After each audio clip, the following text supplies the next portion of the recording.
హల్లెలూయా. మరి మన ఆత్మీయ జీవితంలో అనేక సార్లు మరి అపవాది ఏంటంటే అనేక రకాలుగా మనల్ని మరి శోధించాలి అనుకుంటాడనమాట. Okay, so he tries. ఎందుకంటే మరి దేవునితో ఈ భూమి మీద మనందరం కూడా సహవాసము కలిగి ఉండాలని ఆయన మనల్ని సృజించాడు. ఓకే, మరి ఎప్పుడైతే చూడండి, ఒక సామెత కూడా ఉంది. ఏంటది? 6 నెలలు సహవాసం చేస్తే ఏమవుతుందంట? వారు వీరు అవుతారు, వీరు వారు. అంటే యాక్చువల్గా దేవుని యొక్క మరి ప్రణాళిక ఏంటంటే ఈ భూమి మీద మనము ఆయన యొక్క దైవ లక్షణాలు కలిగి మరి జీవించాలనేది ఆయన యొక్క చిత్తం. చూడండి, చాలాసార్లు మనం దైవ లక్షణాలు అంటే ఏమనుకుంటామంటే నీతి, పరిశుద్ధత అని మాత్రమే అనుకుంటాం. ఓకే, కరెక్టే, అవి బేసిక్, అవన్నీ కూడా మనకి ఉండాల్సినవి. ఓకే, చూడండి, ఇప్పుడు ఒక స్టూడెంట్ నర్సరీ నుంచి చదువుకుంటూ వస్తూ ఉంటాడు అనమాట. సో మరి ఈ నీతి, పరిశుద్ధత అనేది నర్సరీ లాంటిది అనమాట. This is like nursery. Okay, కానీ మరి దేవుడు ఏం కోరుకుంటాడంటే మనము ఆయన యొక్క దైవ స్వభావంలో మనందరం కూడా మరి పాలివారము కావాలని దేవుడు కోరుకుంటున్నాడు. అందుకే మనం చూసినట్లయితే యేసుప్రభువు ఏమంటారంటే, మరి నేను చేయు క్రియలు నా యందు విశ్వాసం ఉంచువాడును చేయును, వాటికంటే కూడా ఏం చేస్తాడంట? గొప్పవి మీరు చేస్తారంటాడు. ఓకే, మరి మనం చూసినట్లయితే యేసుప్రభువు వారు ఈ భూమి మీద అనేక అద్భుతాలు చేశారు. మరి రోగులను స్వస్థపరిచారు, చనిపోయిన వారిని లేపారు, మరి కుష్ఠరోగులను శుద్ధులుగా చేశారు. ఇవన్నీ అద్భుతాలు చేశారు. చేసి మరి ఎప్పుడు ఆయన అద్భుతాలు చేసినా కూడా ఆయన శిష్యులని ఆయన వెంట పెట్టుకొని వెళ్ళేవారు అనమాట. సో శిష్యులందరూ ఏం చేశారు? వాటిని చూశారు. సో చూసి అదే అద్భుతాలు వాళ్ళు కూడా చేయగలిగారా లేదా? They can did the same miracles. So దేవుడు ఏం కోరుకుంటున్నాడంటే మన సంఘము కూడా అలాంటి అద్భుత కార్యాలు చేయాలనేది ఆయన కోరుకుంటున్నాడు. ఓకే, సో కాబట్టి మనం చూసినట్లయితే అన్నిటికంటే ముఖ్యంగా మనం ఒక దర్శనం కలిగి జీవించాలి. ఏ దర్శనం అంటే మనము ఆయన యొక్క దైవ స్వభావంలో మనం ఏమవ్వాలంట? పాలివారం అవ్వాలి. మనం ఇక్కడ చూస్తే అందుకే అంటాడు, చూడండి, ఇక్కడ 2వ కొరింథీయులకు రాసిన పత్రిక, ఓకే, 2వ పేతురు 1వ అధ్యాయం 3-4 వచనం చదువుదాం. ఇక్కడ చూసినట్లయితే ఆ మహిమ గుణాతిశయములను బట్టి ఆయన మనకు అమూల్యములను అత్యధికములనైన వాగ్దానములను అనుగ్రహించి ఉన్నాడు. చూసారు, దురాశను అనుసరించడం వలన లోకమందున్న భ్రష్టత్వమును ఈ వాగ్దానముల మూలముగా మీరు తప్పించుకొని దైవ స్వభావమందు పాలివారగునట్లు వాటిని అనుగ్రహించాను. చూడండి, బైబిల్ అనేది ఏ పుస్తకము అంటే వాగ్దానముల పుస్తకం. చూడండి, బైబిల్ అంతే చాలామంది ఏమనుకుంటారంటే ఇది ఒక మత గ్రంథం అనుకుంటారు. ఇది మత గ్రంథం కాదు, ఇది Bible. The Bible is a book of promises. మరి బైబిల్లో మీరు చూసినట్లయితే అనేక వాగ్దానాలు ఉంటాయి అన్నమాట. మనము డిసెంబర్ 31 తారీఖు తీసుకుంటాం కదా.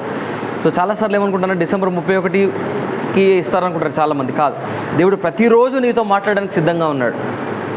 ఓకే, చూడండి, దేవుడు మరి నువ్వే పరిస్థితి గుండా వెళ్తున్నా సరే, నువ్వు ఎటువంటి శ్రమ గుండా వెళ్తున్నా, ఎటువంటి బాధ గుండా వెళ్తున్నా, ఎటువంటి ఇబ్బందుల గుండా వెళ్తున్నా సరే, దేవుడు నీ కొరకు ఒక వాగ్దానాన్ని ఏం చేశాడు? సిద్ధపరిచి ఉంచాడు. చాలాసార్లు మరి ఒక సహోదరు చెప్తుందన్నమాట నాకు, మరి వాళ్ళ ఆర్థిక పరిస్థితి చాలా బాగాలేదన్నమాట. సో మరి వాళ్ళ అబ్బాయి ఇంటర్మీడియట్ అయిపోయింది, ఇంకా మళ్ళీ బీటెక్లో జాయిన్ అవ్వాలా, ఇంకా కాలేజ్ ఫీజు కట్టుకోవడానికి డబ్బులు లేవు. సో అలాంటి పరిస్థితులలో నాకు ఒకసారి నన్ను అడిగింది అనమాట, బ్రదర్ ఎలాగా మరి సమస్య నుంచి ఎలా బయటకు రావాలి నేను అని ఆమె అడిగితే నేను చెప్పాను, మీరు వాక్యం చదవండి. మీరు వాక్యం చదివినట్లయితే దేవుడు మీకు ఒక వాగ్దానం ఇస్తాడు. సో ఎప్పుడైతే ఆ వాగ్దానాన్ని పట్టుకొని మీరు ప్రార్థిస్తారో అప్పుడు మీరు ఆ సమస్య నుంచి బయటకు వస్తారని చెప్పాను. సో అదే రీతిగా ఆమె ఏం చేసిందంటే ఒక వాగ్దానం తీసుకుంది. మరి బైబిల్ వాక్యం చదివి తనకు వాగ్దానం తీసుకొని ఆ వాగ్దానాన్ని ఎప్పుడైతే పట్టుకొని ప్రార్థన చేసిందో మరి అద్భుత రీతిగా మరి తన కుమారుడికి ఒక ఉన్నతమైన ఒక కాలేజీలో సీట్ వచ్చింది. వాళ్ళు అన్నారంట, మీ అబ్బాయికి ఫ్రీ సీట్ ఇస్తున్నాం అన్నారంట. చూసారు, అంటే అంత పెద్ద కాలేజీలో చూడండి మరి ఫ్రీ సీట్ అంటే మరి అది దేవుడు చేసిన అద్భుతం. ఓకే, సో ఏంటంటే మన జీవితంలో, మన ఆత్మీయ జీవితంలో కూడా ఏంటంటే God wants us to rely on his promises. మనమంతా కూడా దేవుని యొక్క వాగ్దానముల మీద ఆనుకొని మనం నడవాలని దేవుడు కోరుకుంటున్నాడు. మనం చూసినట్లయితే మరి దేవుడు ఎంతమంది దగ్గర వాగ్దానాలు how many have promises in your life? So అనేక వాగ్దానాలు ఇచ్చి, ఎందుకంటే అపవాదం ఏంటో తెలుసా, దేవుడు మీకు ఇచ్చిన వాగ్దానాన్ని మర్చిపోయేటట్టు చేస్తాడు. ఒకసారి నా ఫోన్ పోయిందనమాట. ఆ ఫోన్ పోయినందుకు నేను ఏం బాధపడలేదు, కానీ దానిలో చాలా అంటే జనరల్గా దేవుడు నాకు ఇచ్చిన బైబిల్ ప్రామిసెస్ అన్నీ దానిలో పెట్టుకుంటాను. ఫోన్ ఎప్పుడు చూడండి, ఎప్పుడు ఎవరైనా చూడండి, మనతో ఎవరున్నా లేకపోయినా ఫోన్ ఎప్పుడు ఉంటుంది, అవునా కదా? సో అలా అనమాట. So we carry phone everywhere. అందుకే నేను ఎప్పుడు ఆ వాగ్దానాన్ని దానిలో పెట్టుకునేవాను. ఆ ఫోన్ పోయిన తర్వాత ఇది ఎందుకు పోయింది అని నేను దేవుడిని అడుగుతున్నాను అనమాట. అడుగుతున్నప్పుడు దేవుడు అన్నాడు, నేను నీకు ఇచ్చిన వాగ్దానాన్ని నువ్వు మర్చిపోయావు అన్నాడు. ఏంటంటే ఆయన నాకు ఇచ్చిన వాగ్దానాన్ని ఏమయ్యానంటే నేను మర్చిపోయాను అన్నాడు. అదే వాగ్దానము అని అడిగాను. అడిగితే చూడండి, యోబు గ్రంథం ఒకసారి రండి, ఎందుకంటే ఇలా ప్రాక్టికల్గా చెప్తే మీకు బాగా అర్థమవుతుందని చెప్తున్నాను. యోబు గ్రంథం 5వ అధ్యాయం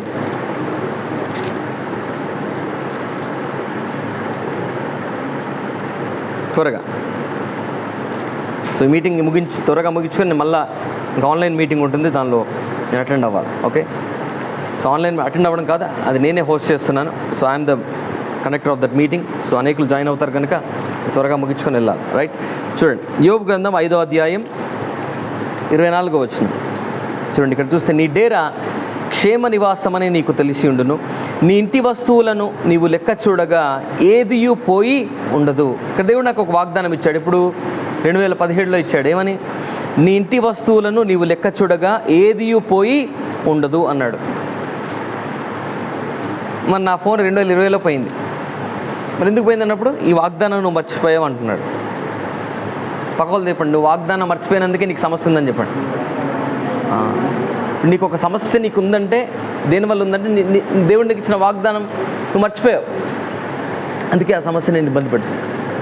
అంటే చూడండి, ఎందుకు మరి దేవుడు వాగ్దానం మీద కేంద్రీకరించమంటాడు తెలుసా? ఆ వాగ్దానం ఏం చేస్తుంది అంటే మనకు నిరీక్షణ ఇస్తుంది. ఏమిస్తుందండి? నిరీక్షణ ఇస్తుంది.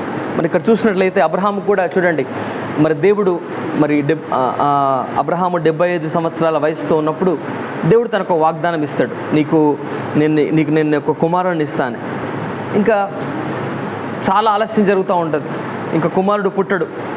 మరి అలాంటి సమయంలో మరి దేవుడు ఇచ్చిన వాగ్దానాన్ని ఆయన జ్ఞాపకం చేసుకుంటాడు. మరి బైబిల్లో చూస్తే రోమీలకు రాసిన పత్రిక 4వ అధ్యాయంకి వెళ్దాం ఒకసారి. చూడండి, let us go to Romans chapter 4 verse 18. రోమీలకు రాసిన పత్రిక 4వ అధ్యాయం 18 నుంచి చదువుదాం. ఇక్కడ చూస్తే, నీ సంతానము ఇలాగుండునని చెప్పిన దానిని బట్టి తన అనేక జనములకు తండ్రి అగునట్లు నిరీక్షణకు ఆధారము లేనప్పుడు అతడు నిరీక్షణ కలిగి నమ్మాను. చూడండి, దేవుడు చెప్పాడు తనకి, నీ సంతానం ఇలా ఉంటుంది అని వాగ్దానం ఇచ్చాడు. ఎలా ఉంటుందంటే, నీ సంతానం ఆకాశ నక్షత్రముల వలె సముద్ర తీరమందలి ఇసుక వలె ఉంటుందని చెప్పాడు. మరి ఆ వాగ్దానం ఇచ్చిన తర్వాత మరి తనకు నిరీక్షణకు ఆధారం లేదు. చూడండి, ఇప్పుడు మనందరికీ నిరీక్షణకు ఆధారం ఉంది. ఇప్పుడు ఉదాహరణకి మీకు ఏదైనా వ్యాధి ఉందనుకోండి, మరి ఎంతమంది మీ జీవితంలో ఒక్కసారైనా దేవుడు నన్ను స్వస్థపరిచాడు అని ఒక వ్యక్తి చెప్పిన సాక్ష్యం విన్నారు? అనేకులు ఉంటారు కదా, ఏదో ఒక సమయంలో ఉంటారు. అంటే ఏంటి, ఇప్పుడు మీకు అనారోగ్యం కలిగిందంటే దేవుడు తప్పకుండా అంటే ఓకే ఆ వ్యక్తిని స్వస్థపరిచాడు అంటే నన్ను కూడా స్వస్థపరుస్తాడనే నిరీక్షణతో ఆ నిరీక్షణ కలిగి జీవించే అవకాశము మనందరికీ ఉంది. కానీ ఇక్కడ అబ్రహాము సమయంలో తనకి నిరీక్షణకు ఆధారం ఏం లేదు. నిరీక్షణకు ఆధారం ఏంటంట? ఏమీ లేదంట. అందుకే అంటున్నాడు చూడండి, అతను నిరీక్షణకు ఆధారము లేనప్పుడు ఎలా నమ్మాడంట? నిరీక్షణ కలిగి నమ్మాడంట. ఓకే, సో మనము కూడా ఏంటంటే మన జీవితంలో, so this evening I was praying, మరి ఏ వాక్యం చెప్పాలి ప్రభు అన్నప్పుడు దేవుడు ఒక వాగ్దానాన్ని జ్ఞాపకం చేశాడు. రోమీలకు రాసిన పత్రిక 12వ అధ్యాయం 12వ వచనం.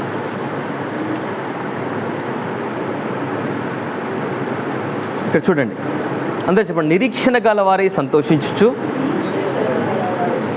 శ్రమయందు ఓర్పు గలవారై, ప్రార్థన యందు పట్టుదల కలిగి ఉండుడి. చూడండి, ఇక్కడ 3 విషయాలు చెప్తున్నాడు. ఓకే, మొదటిగా ఏంటంటే నిరీక్షణలో ఏం చేయాలంటే మనము సంతోషించాలి. ఇంతకుముందు చెప్పాను చూడండి, ఆల్వేస్ మనం ఎప్పుడు కూడా we need to be mindful of the promises of God. మనం ఏంటంటే దేవుడు మనకి ఏ వాగ్దానాలు అయితే ఇచ్చాడో అవన్నిటిని మనం జ్ఞాపకం చేసుకుంటూ ఉండాలండి. ఎప్పుడైతే దేవుడు మనకిచ్చిన వాగ్దానాలు మనం జ్ఞాపకం చేసుకుంటామో అప్పుడు మనలో నిరీక్షణ అనేది వస్తుంది. ఏమొస్తుందండి? సో అపవాది ఏంటంటే నీ నుండి నిరీక్షణ దొంగిలిద్దామని చూస్తాడనమాట. సో ఇప్పుడు చూడండి, చాలామంది సూసైడ్ చేసుకుని చనిపోతారు. ఎందుకని? నిరీక్షణ లేదు వాళ్ళకి ఏం కనబడదు, బ్లాంక్ కనబడుతుంది. ఓకే, సో చాలాసార్లు ఏంటంటే మరి మన ఆత్మీయ జీవితంలో కూడా అనేక మంది చాలా చింతిస్తూ మరి అధైర్యపడుతూ కృంగిపోతూ జీవిస్తారు. దానికి గల కారణం ఏంటంటే వారిలో ఏం లేనందువల్ల, నిరీక్షణ లేనందువల్ల. కాబట్టి దేవుడు ఏం చెప్తున్నాడంటే మీరు ఎప్పుడైతే ఆ దేవుడిచ్చిన వాగ్దానాన్ని తీసుకొని నిరీక్షణ కలిగి ఉంటారో అప్పుడు ఏమవుతుందంట, దేవుడు మీ జీవితంలో గొప్పగా పనిచేస్తాడంట. మరి ఎంతమంది మీ జీవితంలో దేవుడు గొప్పగా పనిచేయాలనుకుంటున్నారు? మరి దేవుడు ఒక వ్యక్తి జీవితంలో గొప్పగా పనిచేయాలంటే మరి ఆ వ్యక్తి ఏం కలిగి ఉండాలంట? నిరీక్షణ. అందుకే అంటాడు విశ్వాసం అనేది ఏంటంట, నిరీక్షింపబడి వాటి యొక్క నిజస్వరూపం. మరి ఇక్కడ చూస్తే నిరీక్షణ గల వారి సంతోషించచ్చు. మరి ఇక్కడ అబ్రహాం కూడా చూడండి, ఆ నిరీక్షణలో ఏం చేశాడు? సంతోషించాడు. చాలాసార్లు కొంతమంది జీవితంలో ఆలస్యం జరుగుతూ ఉంటుంది, ఇంకా వాగ్దానం నెరవేరదు, ఇంకా ప్రార్థనలకు జవాబు రాదు. మరి అలాంటి సమయంలో కునిగిపోతారు. ఎప్పుడు చెప్తూ ఉంటాను, గుర్తుపెట్టుకోండి, ప్రార్థన అంటే ఏంటి? మనం దేవునితో మాట్లాడడం ప్రార్థన. సో వాక్యం చదివినప్పుడు ఏం జరుగుతుంది? దేవుడు మనతో మాట్లాడతాడు. చూడండి, దేవుడు మనతో మాట్లాడినప్పుడు మనకు ధైర్యం వస్తుందా? మనం దేవునితో మాట్లాడడం మనకు ధైర్యం వస్తుందా? కానీ బయట రివర్స్ జరుగుతుంది అంతా. ఓకే, అంటే ప్రార్థన ఒకటే అనుకుంటారు. చూడండి ఒక మోటార్ బైక్ ఉందనుకోండి, ముందు టైర్ ఏమో వాక్యము, వెనక టైరు ప్రార్థన. చాలామంది ఒకటే టైర్ మీద వెళ్తున్నారు ముందుకు, ఒక్క టైర్ మీద వెళ్తే పని అవ్వదు. ఓకే, అంటే బ్యాలెన్స్ చేయాలి రెండు. ఏం చేయాలండి? We need to balance. అందుకే ఎప్పుడైనా గుర్తుపెట్టుకోండి, దేవుడు మరి ఏ ప్రార్థన ఆలకిస్తాడంటే ఆయన చిత్తానుసారమైన ప్రార్థన. మరి ఎప్పుడైతే దేవుని చిత్తం అంటే ఏంటి? ఒకవేళ నువ్వు బైబిల్ వాక్యం చదివి ఒక వాగ్దానం తీసుకొని ప్రార్థిస్తున్నావా, అప్పుడు నువ్వు ఏం చేస్తున్నట్టు? దేవుని చిత్తానుసారంగా నువ్వు ఏం చేస్తున్నట్టు? ప్రార్థిస్తున్నట్టు లెక్క. సో కాబట్టి ఎంతమంది ఈ రోజు నుంచి మీరు ఎదుర్కొంటున్న పరిస్థితులలో ఒక వాగ్దానం తీసుకొని ప్రార్థిద్దాం అనుకుంటున్నారు? చూడండి, దేవుడు ప్రతి ఒక్కరితో మాట్లాడతాడండి. ఆయన ప్రతి ఒక్కరితో మాట్లాడడానికి సిద్ధంగా ఉన్నాడు. మరి మనం చూసినట్లయితే మరి నాకు తెలిసిన చాలామంది ఉన్నారు, వాళ్ళకి సమస్య వచ్చిన వెంటనే ఒక సంఘానికి వెళ్తారు. ఆ సంఘం మంచిగా కనిపించకపోతే ఇక్కడి నుంచి ఇంకో దగ్గరికి వెళ్ళిపోతారు. మరి అక్కడ బాగాలేకపోతే ఇంకో దగ్గరికి వెళ్తారు. అలా రింగా రోజని తిరుగుతారు. తెలుసా మీకు? నర్సరీలో ఒక ఉంటుంది, రింగా రోజు, లాస్ట్కి ఉంటుంది ఆల్ ఫెల్ డౌన్. అంటే అపవాదం ఏంటో తెలుసా? ఈ వాక్యము ఎలాగైనా నీలో ఉండకుండా చేయాలనేది వాని యొక్క ప్లాన్ అనమాట. అందుకే చూడండి, ఇక్కడ యోహాను సువార్తలో అంటాడు ఒక మాట, చూడండి, చెప్పండి. ఆది యందు వాక్యం ఉండెను, వాక్యము దేవుని యొద్ద ఉండెను, వాక్యము దేవుడై ఉండెను. ఈ వాక్యం ఎవరై ఉన్నారంట? దేవుడై ఉన్నాడు. సో ఎప్పుడైతే నువ్వు ఈ వాక్యాన్ని చదువుతావో దేవుడే నీతో స్వయాన మాట్లాడడానికి సిద్ధంగా ఉన్నాడు. మరి దేవుడు ఎంతమంది మరి దేవుడు నాతో ప్రతిరోజు మాట్లాడాలనుకుంటున్నారు? సో దేవుడు నీతో మాట్లాడి నువ్వు ఎక్కడికి వెళ్ళిన అవసరం లే, ఏమి చేయని అవసరం లేదు. ఈ వాక్యం చదువు, దేవుడు నీకు అద్భుత రీతిగా దేవుడు నీతో మాట్లాడతాడు. మరి నువ్వు ఎదుర్కొంటున్న పరిస్థితుల్లో మరి నీకు ఒక వాగ్దానం ఇచ్చి నేను బలపరిచి నేను ఆ సమస్య నుంచి విజయవంతంగా బయటికి తీసుకొస్తాడు ఆయన. Hallelujah. Okay, he will bring you out successfully. అందుకే అంటున్నాడు, చూడండి, మనం ఏం చేయాలంటే నిరీక్షణలో ఏం చేయాలంటే మనము సంతోషించాలి. మరి ఇంకోటి ఏమన్నాడు? శ్రమలో ఏం కలిగి ఉండాలంట అండి? ఓర్పు. చాలాసార్లు ఏంటంటే శ్రమల్లో చాలామంది దేవుని విడిచిపెట్టి వెళ్ళిపోతారు. ఒక సహోదరు వచ్చేది మా సంఘానికి, గవర్నమెంట్ జాబ్ కొరకు ప్రార్థిస్తుందంట.